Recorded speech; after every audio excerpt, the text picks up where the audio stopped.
I want to welcome everyone here today. I have to say this has been a strange weekend, last several days as we have been leading up to today's event.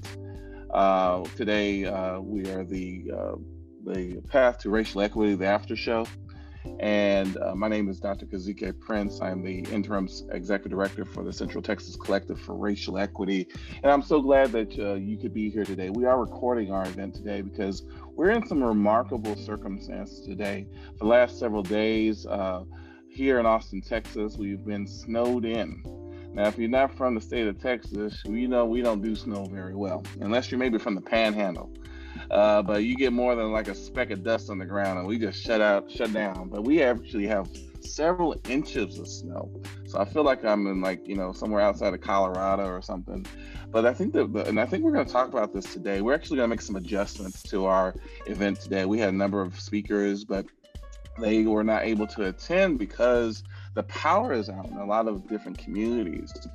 There's been some illustrations that we've actually seen here in Austin that show that certain parts of town are lit up like a firecracker, and in other parts of town, particularly in East Austin, that's traditionally been communities where a lot of marginalized and people of color have resided, and you see it actually being blacked out. And so you have a lot of homes and businesses that are just not able to function as usual. I think we're all hearing stories of people who are worried about their food spoiling in their refrigerators. They're not sure how they're going to prepare food, especially if their stove was electric instead of gas.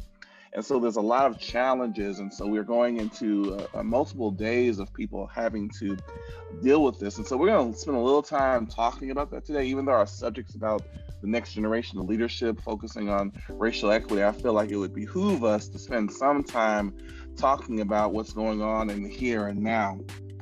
And so, as I said before, we have recorded this. We'll make sure this is available for folks online. But what I want to do to kind of make some adjustments is I want to introduce our host today was going to be Paulina. Paulina, I always pronounce your name wrong. Let me take a stab at it. Artieda. Did I say it right? Really good. No, you did good. Artieda. I know you know some Spanish, so you got this. I've been working on it. I'm in the program. And then our panelist today was Rakhi. And Rakhi, pronounce your last name for me so I don't say it wrong. Agrawal.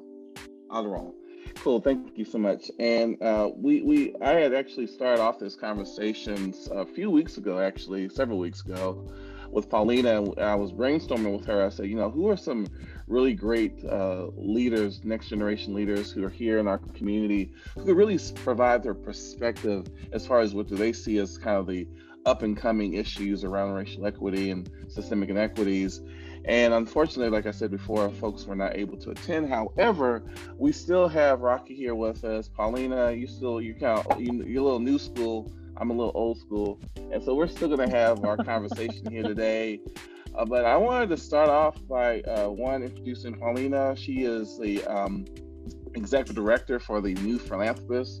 She and I have been partners for actually a number of years now, working on how we can increase the diversity of nonprofit boards. One of the things we learned early on several years ago is a lot of the nonprofit boards, particularly ones that serve communities of color, are predominantly white by far. I think the percentage is somewhere around 70-80% of our nonprofit boards are all white, not just mostly, but all. And so she, along with Armando Rayo and Malcolm Williams, Maldonado, have been working collaboratively with nonprofits here, not just in the Austin area, but across the state, to really diversify their nonprofit boards.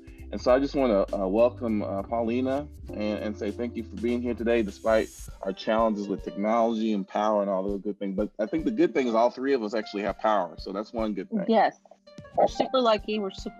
I'm super grateful for still being able to have power, water, and like you mentioned, Kazike, this is an extraordinary time, and it sometimes takes these kind of conditions to really even highlight even more the inequities that happen across the city, the lack of resources we have for all communities, especially communities of color, and how they have to, in a sense, I would say hack the way out of this, because that's what a lot of that is. But it also reminds me of the perseverance that we have within our communities of color, and how even through a pandemic, we find ways of making sure that we can take care of each other and somehow get through this together. And so I think building community and awareness around that, but also highlighting how these kind of occurrences don't make things even worse or make the gaps wider is important. So, but thank you for bringing this discussion together. I think this is great. I think the topic was amazing when you discussed this with me. I was like, yes, this is right along the work that TNP does, specifically with board prospects and board leaders of color. We really hone into like the qualities and the values and the beliefs around the youth, the next generation of board prospects, and how they can serve our community through board service. So, thanks. Excellent. And did you want to introduce Rakhi? Absolutely. So Rakhi is one of our all-stars, advocates, everything for TNP. She not only works with us, but she's also been a board prospect that has gone through some of our programming, from the Board Mentors of Color program through taking our workshops, the Equity Chair. And, I think honestly, as even from being a friend and a colleague, she's one of the most activist. Her activism has been always a big part of who she is and how she presents herself, and the care that she has for being involved within different communities and nonprofits is definitely always a big part of her heart. So I really look up to her. I really look up to her service and how she involves herself. So I'm happy to have her here with us today. Rakhi, feel free to, I know I didn't do you justice, so please You definitely did. That's the best intro I've ever had. Thank you.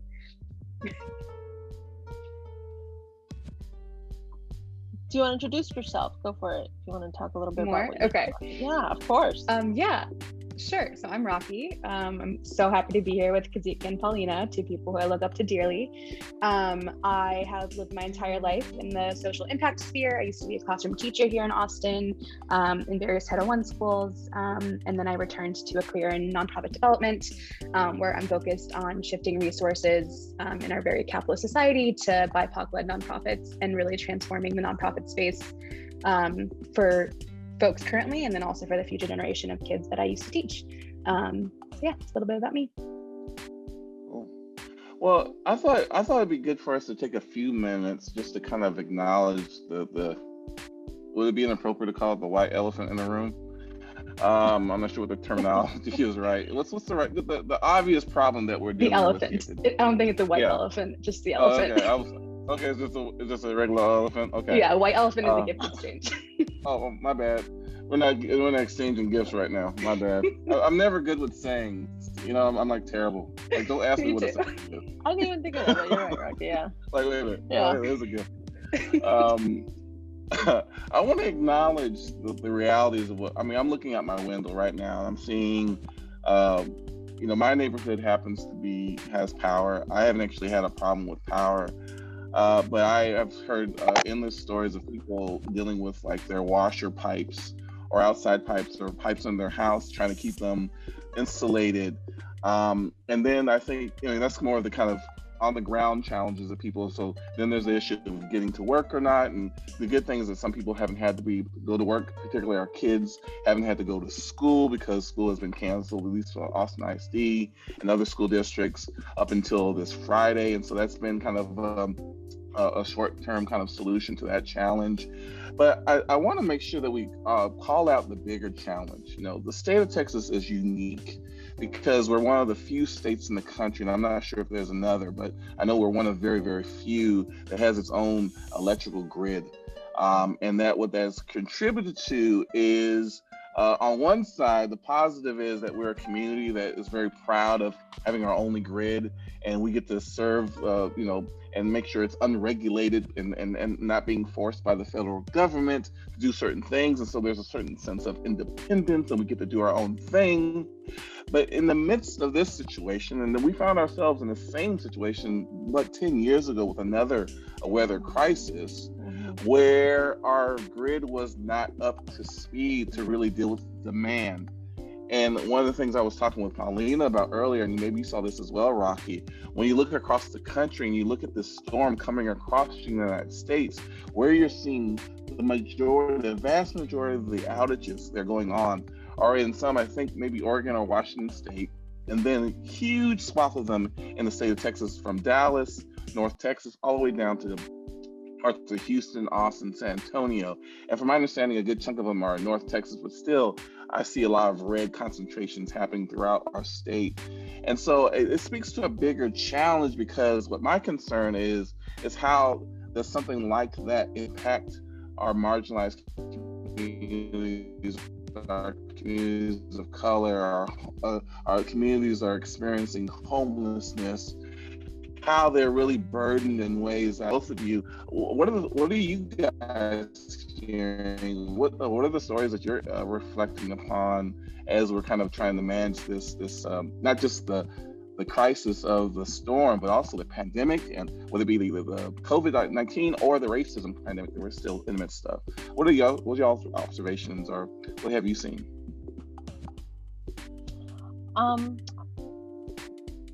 Go. I guess You can go on my end has been the lack of transparency of why this is happening, why it's not happening to others. How this initially rolled out this was a rollout to kind of keep the grid online or the grid active and not have a bigger catastrophe, but then it not making sense when it's been several days. I mean, my parents themselves, who are they're not necessarily elderly, but they're on the older side. They haven't had power since Sunday, and they're it's just the two of them by themselves, so they don't have power, they don't have heat. Luckily, they have a stove, but at the same time, they don't understand why this is happening, and it's very hard to keep communication lines open and provide even resources or how we can help them. So I think there's been disorganization for sure, and lack of transparency of how we've arrived to this state and why we're in this situation right now. I mean, I think that brings the frustration, the panic, and even just the stress and anxiety that already, communities of color, marginalized communities are having to struggle to deal with and add on top of what the pandemic has brought. Rakhi? Yeah. So I agree with Paulina. I'm also pretty frustrated by sort of the inequities in information sharing, if that makes sense. I think obviously people knew weather was going to be bad this week, maybe a week ago. But I don't know if it was emphasized as much to marginalized communities, just the extent of what the weather was going to be like. When the pandemic first hit back in March, grocery store shelves were empty, people were scooping up toilet paper, hoarding things, etc. I know the marginalized communities and the underserved folks that I work with, I don't know how many of them knew to stock up on things, and now they're struggling, and those are the same people that are being trapped on the roads because they have to go to HEB and wait in a 5-hour line to pick up whatever 2 cans of tuna are left on the shelf, right? So that's pretty frustrating, and that's just an inequity that comes to information loops, right? And information loops from the government to communities of color tend to be slower than the information loop from government or public officials to more privileged communities. And then I think the second thing is just, so I actually have 3 friends staying with me right now in my 1-bedroom, 600 square foot apartment because they all lost power. And one of them showed me earlier a picture on Facebook where from last night, where downtown Austin is all lit up and East Austin is completely dark. And that's not by accident. I'm privileged enough to live in a pretty expensive apartment. I live in the same block as a hospital. So I have not lost power at all, thankfully, for the past couple of days, which is why I'm able to house some folks right now. But where are the hospitals located in town? They're not located in East Austin. They're not located in Dove Springs. They're not located in the poorest neighborhoods. They're located in the wealthier neighborhoods, right? So how can we make sure that structurally this is not going to happen again? I don't know the answer, other than making sure that the highest need resources are not just placed in the communities that have needs. Yeah, what you both reminded me of is that part of this conversation is not just, what are we hearing in the streets? And I thank you, Rakhi, for reminding me, but also Paulina, I think you're in the same situation. A lot of us are housing our friends. And now there are options. There are warm centers for folks to go to. I believe there's the Palm Center downtown that people can go to. There's the Northeast High School on the north side of town. And then I think that's Metz Elementary School, or is it Metz? I believe it's Metz Elementary School on the east side as well. Those are places people can go. And then I understand hearing the city manager earlier today saying that if transportation to these locations are a challenge, they're encouraging people to call 311 if transportation is a concern, because that's one of the big challenges. Okay, you have a place to get warm, but how do I get there? I was talking to someone else. They went outside in their tennis shoes and their little toes just almost froze out, because, I lived in New York, but what did I do? I went and found them old snow boots I had from back in the day, pulled them out. But what happens if you don't have snow boots, right? What if you have just regular tennis shoes or some other, summer kind of wear for this kind of weather? You're just not prepared for it, even with all the layering. But what you both made me think about is, here we are struggling, trying to do the best we can, hunkering down, yet what I heard earlier today, and I guess I want to get y'all's reaction, there was no foreseeable end in sight. They spoke with the spokesman from ERCOT asking, when do they foresee this to end? These blackouts, these, as they're calling them, these power outages. And they said they just don't know.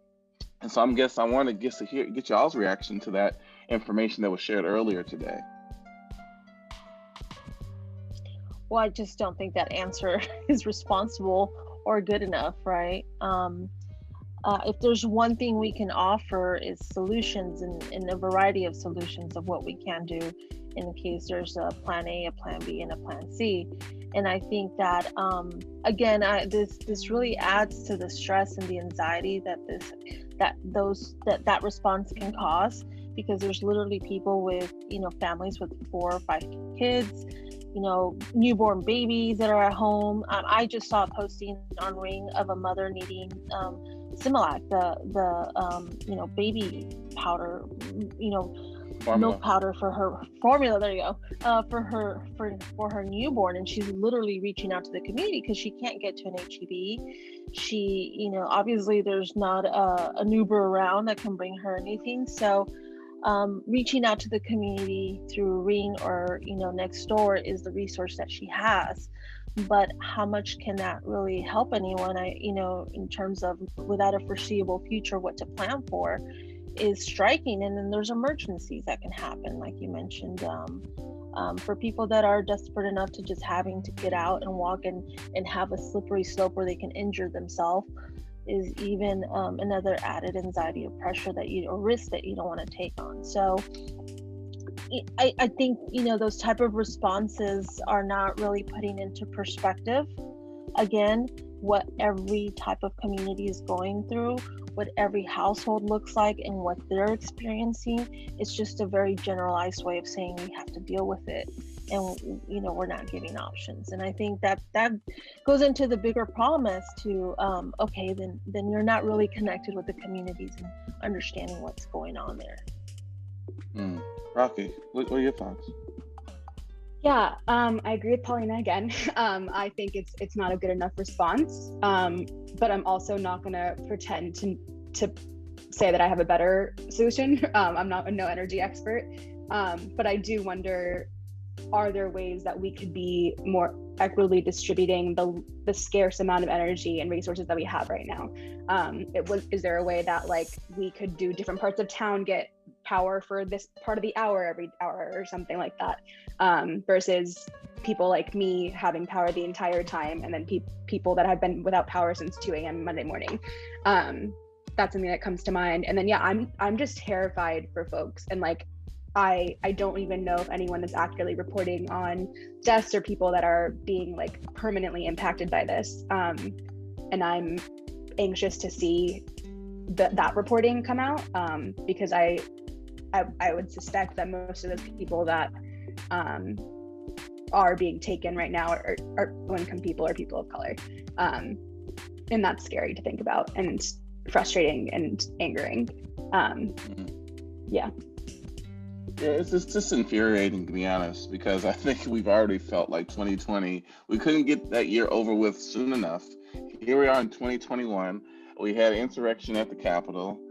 A lot of us were feeling a sense of relief or ease once the election was over. Not just, and I don't mean to be political necessarily, but just a sense of more normality, right? Even if you were more conservative, you're like, well, at least we don't have to deal with that kind of, pomp and circumstance on a regular basis anymore. But here we are in the middle of this storm, and I guess my frustration is that this is foreseeable. It wasn't something like, again, many of us know these are things that, we know are going to happen. And I think it instills a certain sense of lack of confidence in our government to take care of business. Now, technically, I know ERCOT is a nonprofit, but it answers to the state government, and the state government is responsible for appointing people to that commission, I believe, that oversees the ERCOT. And so to me, it goes back to responsibility within our government, but I'm concerned that it instills a sense of lack of confidence of government handling business, taking care of folks. I hate to say taking care of, but meeting the needs of folks who are most marginalized on the edges of our community. We as a community, I believe, have a responsibility to serve those needs. And I guess I'm really concerned about people's confidence in government to serve the role it's supposed to serve in these situations. And I guess I wanted to hear from you, Rakhi. What are your thoughts about people, particularly young leaders, and their confidence in leadership, particularly at the state or local level? What's your sense of things? Oof, yeah, I think I can speak on behalf of my entire house right now. We are pretty frustrated. I have 3 beautiful humans here who all happen to be leaders of color in various spheres in town. And the entire day, we've just been sort of uncovering layers of this issue, right? ERCOT, for example, some of the people that are on like the head council for ERCOT don't even live in Texas. One lives in Germany, like permanently. Like why is that? That's a question I have. Like, why is that person leading an energy nonprofit for Texas, or like making decisions that affect our state when our state situation is so different than an international situation?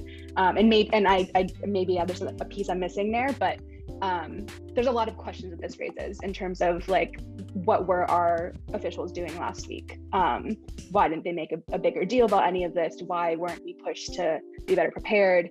Why don't we have the infrastructure to handle this? If it happened I moved to Austin in 2015, so I wasn't here 10 years ago, but if this happened 10 years ago, it's not a once in a generation thing, it's a twice in a generation thing. And maybe it's a 3 time in a generation thing. So how are we gonna fix it for next time? Paulina, what are your thoughts? Well, I'm gonna go back to my Team P hat on that one, and just let's look at that board and let's see who thrives, who has access, who has authority, and do any of those people represent the communities, the people that nonprofit is serving? And is it a well-rounded table of lived experience that are serving that? And just from hearing Rakhi say someone's from Germany, it already or it lives in Germany, tells me that probably not, right? And so it really comes back to, who are we holding accountable? How are we checking to make sure that the leadership is not only representing the communities but also is understanding of the issues that lie at hand, and the disparities that are already occurring, and how to be better prepared to make sure that a nonprofit, actions by that nonprofit don't widen the gaps or widen the issues that already exist there, when it comes to something like an Arctic blast that is going to come through, or even in this, because this is not isolated in our hotter days when we've had power outages. How does that affect marginalized community again? So in other words, to me, this should have been already a topic at hand. Like, this isn't the opportunity to first examine why things have gone wrong. Whether it was 10 years ago, our summers also affect marginalized communities, and when we have power outages there.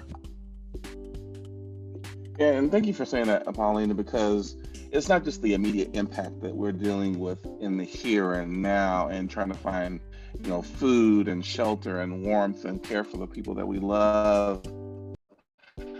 I have a daughter who's in college who's trying to figure out to share with her, but then how does she get from where she needs to be, where she is, to where she needs to be to get food and transportation in a state that's not used to dealing with snow? I mean, if I used to live in Worcester, Mass. I said it right for those who from Massachusetts. And if we had anything like this, they would have 100 trucks out with salt and pushing the snow and making sure at minimum the roads were clear. Now, it might take them a minute to do it, but they'll eventually achieve that. And so at basic minimum, the infrastructure of the city is not as impacted because people can move around and do what they need to do. When I lived there in Massachusetts, they had a blizzard come through. It was like a nor'easter is what they call it. And I sat there thinking, well, I guess I'm gonna be off today. And they're like, nope, you're going to work. But we don't have that infrastructure here, right? But if we don't have the infrastructure, then what's the alternative here? How do we manage under these circumstances? But one of the things I read, and I don't know if you guys heard this, and I'll leave this for the last part of this conversation before we move on to talking about a little bit more about racial equity specifically. What I heard is that one of the things that was not emphasized was the need to have the infrastructure managed in a different way. That the cost of updating the grid was too heavy for folks here in the state of Texas. And I think in some ways that was part of the reason why we don't have the infrastructure in place to actually create to avoid the situation that we find ourselves in today. And so I think that's, if some folks in the audience are asking, so why is this such a big deal? I said, well, the resources that were necessary to actually update the grid have not been put in place. Because again, regulation would have forced, if we were an interstate regulated entity, we would have been forced to update our infrastructure here, and we maybe would have avoided the challenge that we're experiencing today. But Paulina, I wanted to transition and hear more conversation between you and Rakhi, focusing on more of the racial equity conversation, if you didn't mind. And I know we had some questions prepared ahead of time, and I don't know if you want to work from there or just go from here. And we have another about 15 minutes. You give or take as much time as you need. But let's get that conversation going, if you don't mind. Sure. So, through the New Philanthropists, one thing that we always, one of the approaches and something that we really focus on is really bringing awareness around board service, board awareness, specifically for leaders of color, and introducing them to what serving on a board can be like, and the benefits, and also the impact that you have as a leader in that position.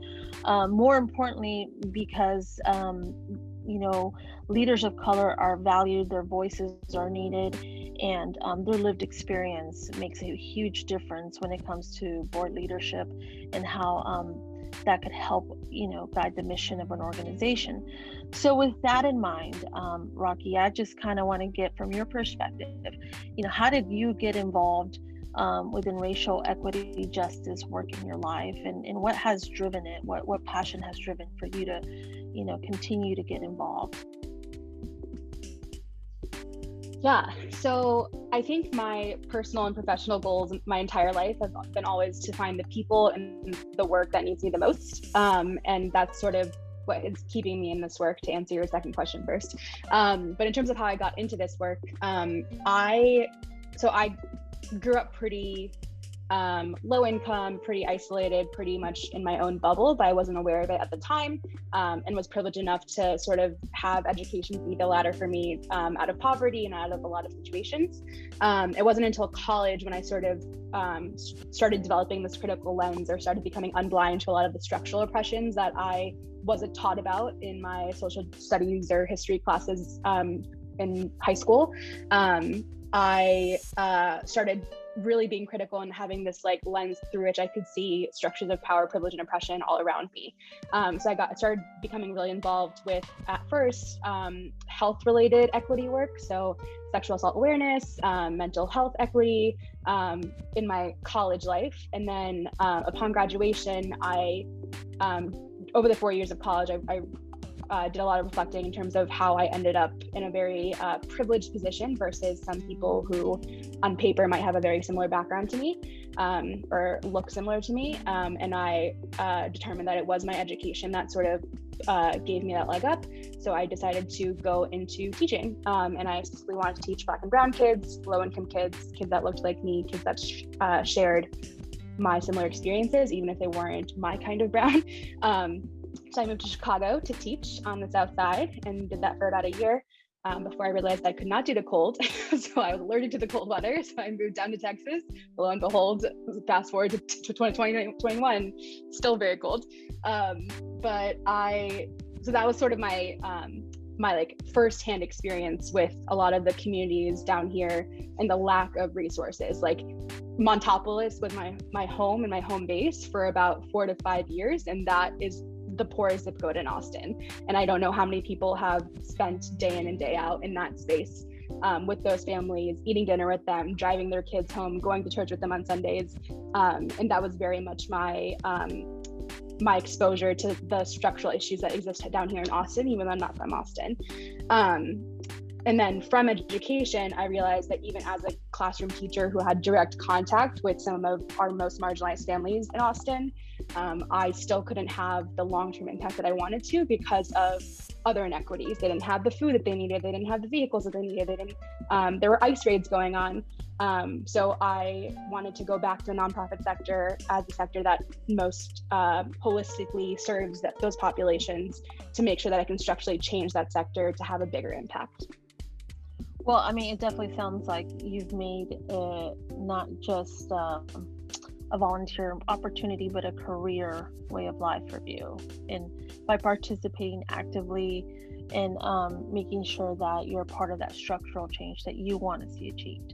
Now, for anyone else out there who, I don't know, just graduated as an architect and is doing that as a profession, but wants to get involved in racial justice issues, or wants to somehow bring in their expertise or be a part of the change in a significant way. Now, it goes beyond just donating money, which donating money is always welcomed, but there's sometimes that passion or the injustice that you see, just like you saw, that drives you into action. What do you suggest are the steps that need to be taken, or how can you get involved while it's not predominantly your career choice?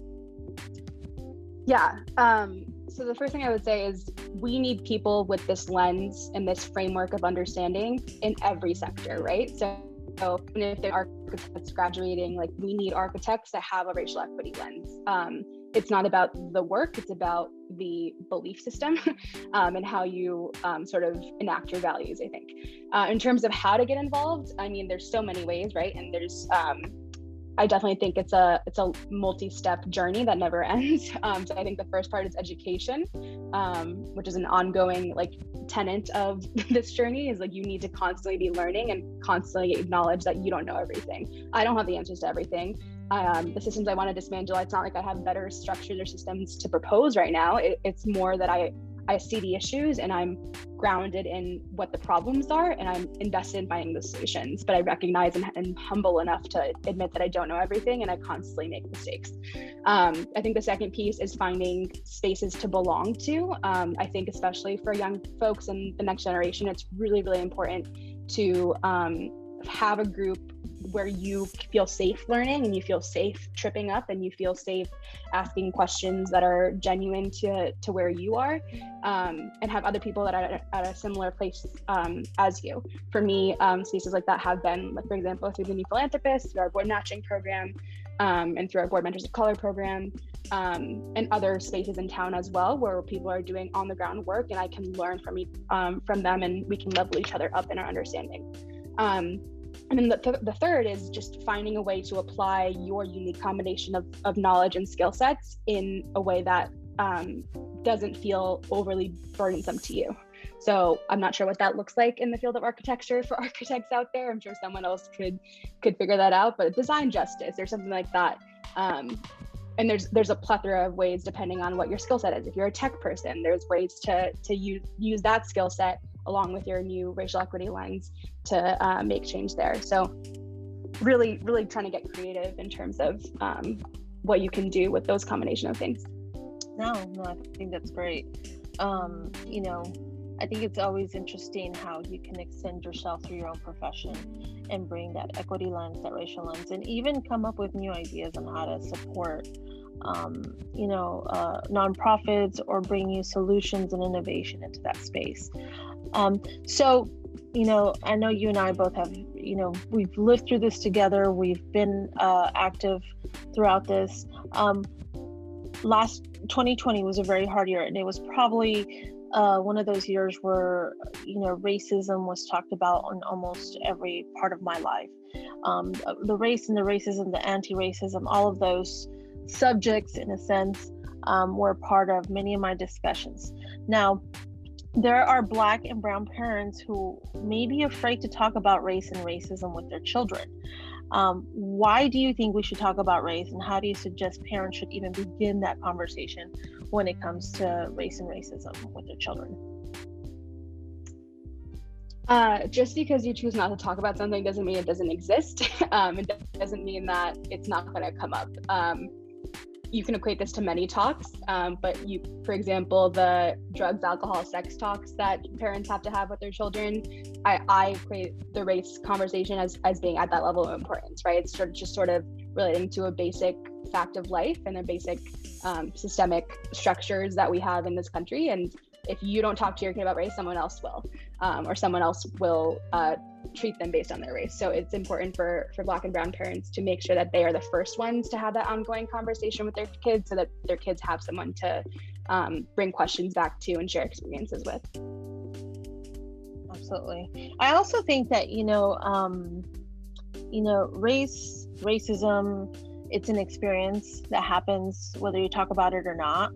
And I think the more that you learn to talk about it, even when it comes to with your family or with your parents or with your kids, the more you're going to be open about talking about that throughout your life, and in different circles and within even your own leadership positions. And I think as avoiding talking about race and what that has done to us already, and as in our history, has led us to this point to where color blindness came out of that, the lack of acknowledgement of why that is a problem and why there's a gap is a big part. And so now that we're having to do those hard conversations and making it a part of our daily lives, it can be overwhelming, but it's also what we always tell nonprofit boards, it's also a big part of that transformation that has to happen, and the transformation and learning how to be just more inclusive and more open to different perspectives, and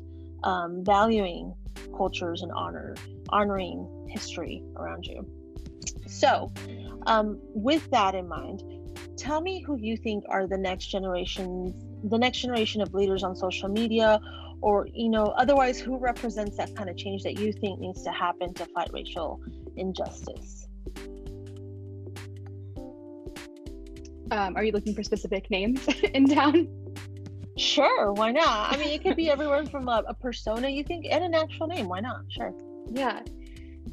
So I think there are a lot of leaders in this next generation, and I don't think we are they're visible enough to us yet. Most of them, where I can elevate them using this platform right now. I wish I could. But there are a lot of groups in town that I think are doing truly transformative capacity building work for the next generation of leaders, where they are truly investing in long-term relationships with youth, with young adults, who are both on personal and professional journeys, right?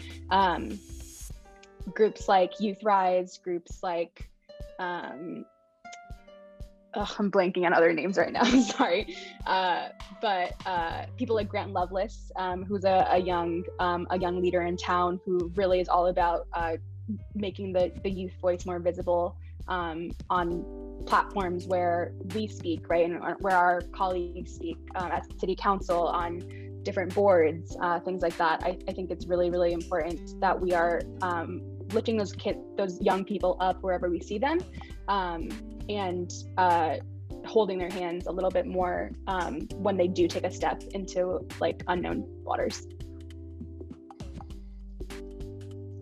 I love that. I see there's a lot of hope in how we're going to change things. And there's always been that thought that we don't have a civil rights movement leader in place right now to kind of guide us through this process, to kind of guide us into the future.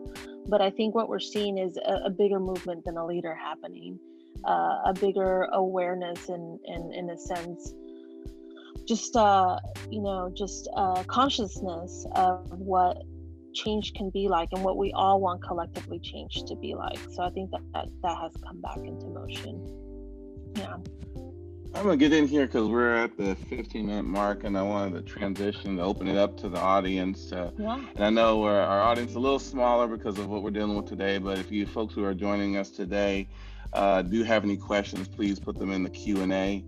I do want to say, it's one of the things I'm reminded of is for those who saw the film Judas and the Black Messiah, it came out this past Friday. A powerful movie, for some difficult to watch. But one of the things I was reminded of after watching the film was that Fred Hampton, who was assassinated by the Chicago police back in the 70s, was only 21 years old. And his son, Fred Hampton Jr., was only born shortly after his death at the hands of the Chicago police back in the 70s.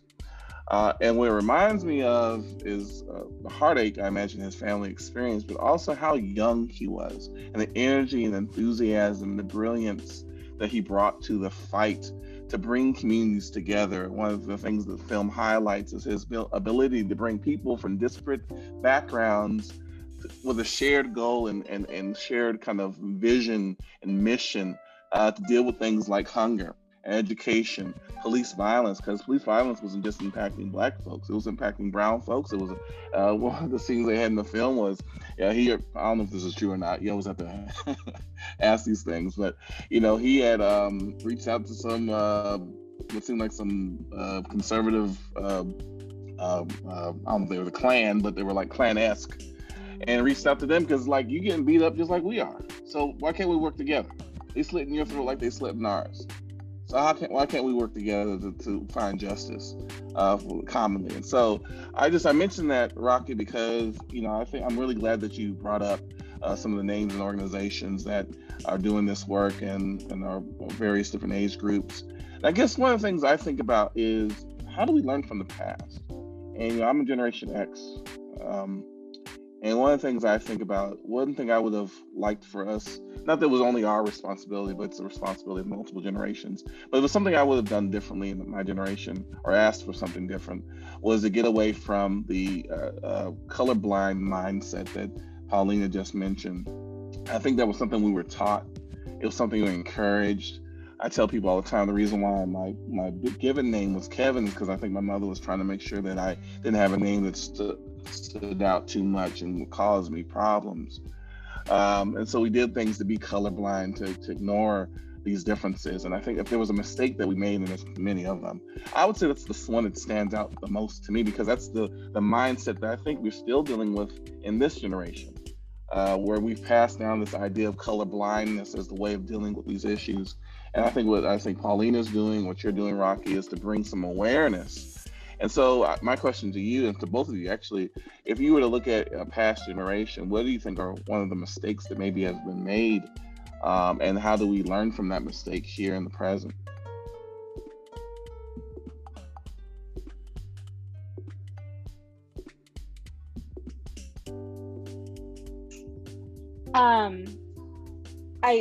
I think you've already spoken to it, Kazike, in terms of this whole colorblind conversation that's happened. I think we've shied away from opportunities to have uncomfortable conversations, both within our communities and between our communities.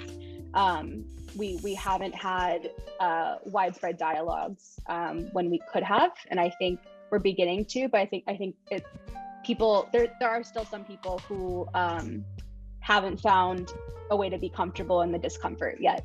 And I think once we can do that, and once we can sort of live in that space of accepting that we're never going to fully have all the answers, then we can sort of be more vulnerable with each other and really push each other to be more creative to some of these problems. Can you say a little bit more about that, Rakhi? I'm sorry, real quick, Pauline. Tell me about the vulnerability piece, because I feel like that's one of the biggest struggles, whether it be in our friendships, our coworkers, our romantic relationships. That vulnerability around race, around gender, seems to be a really big barrier to our success oftentimes. Can you say more about that? Yeah, I can't speak for everyone, and I'm not going to try to, but I think something that I've noticed is an issue, especially with my generation of folks and people younger than me, is that at this point we're almost afraid to have the conversation, right? We're afraid to have the conversation, not because we don't think race exists or racism exists, but because I think most people at this point recognize that it does, which is the first step. But we're afraid of being caught, or we're afraid of saying the wrong thing. We're afraid of being called out. We're afraid of being canceled. And while we should always be cognizant of people who might be offended by certain things, or ways in which we're perpetuating racist structures, we should also not be afraid to the point where we don't talk about it, because otherwise we're not going to be able to fix anything that needs to be fixed, if that makes sense. So I think that's what I'm getting at when I say vulnerability is really being okay with making mistakes, acknowledging and accepting when you do cause harm, whether intentionally or not, and then repairing and learning from that. Thank you for that. Paulina, what were your thoughts? That was great, Rakhi, by the way. Thank you for saying those things. Color blindness is on the top of my list in terms of mistakes that have happened in our history. But I think the other one to me that stands out the most is how racism has been more of an individual way of centering what's wrong in our country versus the structural racism that exists. And I think we spend a lot of time in pointing fingers as to who's racist versus taking a seat back and understanding the systems of where racist people are able to operate and thrive. And that is, where I think racism is the strongest. Structural systems that allow it and that manifest it continuously, and have brought us to this point to where it functions at a great speed. And it's the hardest part to dismantle. It's the hardest part to dismantle is the systems that are operating. It's easier to call out somebody who's racist versus having to face with the problems at hand in structural racism, right? So and there's a lot of work there to do, and I think it's overwhelming, and I think that's what pushes sometimes people away from doing the hard work is the amount of work that needs to be done.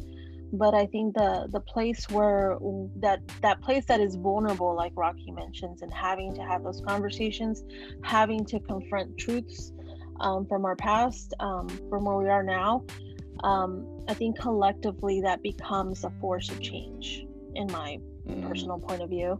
And collectively that turns out into a transformation that we all need to happen today. Well, thank you for that, Paulina. And I'm going to wrap some things up here. One of the things you both reminded me in both of your comments was the need to have a road for redemption, right? Because we have all failed in some way or another, whether it be because of racism, sexism, homophobia, misogyny. I mean, the list goes on, and we there's lots for each of us to learn about ourselves because we're on our own personal journeys and learning about ourselves, but also learning about the people around us and the communities that we interact with, or maybe have little or no interaction with. But when we fail and we fall short, or we come to a final realization after being on this planet for so many years and find out, you know what, racism is still an issue, sexism is still an issue, misogyny is still an issue, despite maybe our own personal experiences.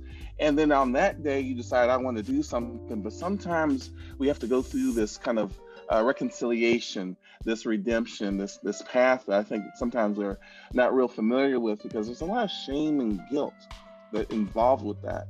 But one of the things I learned early on in my own personal journey, particularly when it came to sexism, was if I make the focus myself in my own misery and frustration and disappointment, I'm taking the lens off of the issue at hand and focusing it on myself. And so when I think about how much of the people in our community are really struggling with this, who are really looking for an opportunity to make a difference in the community. One of the things they're going to be faced with is maybe some shame and guilt and frustration with how things have been and how they've been in the past. And they're looking for that road for redemption.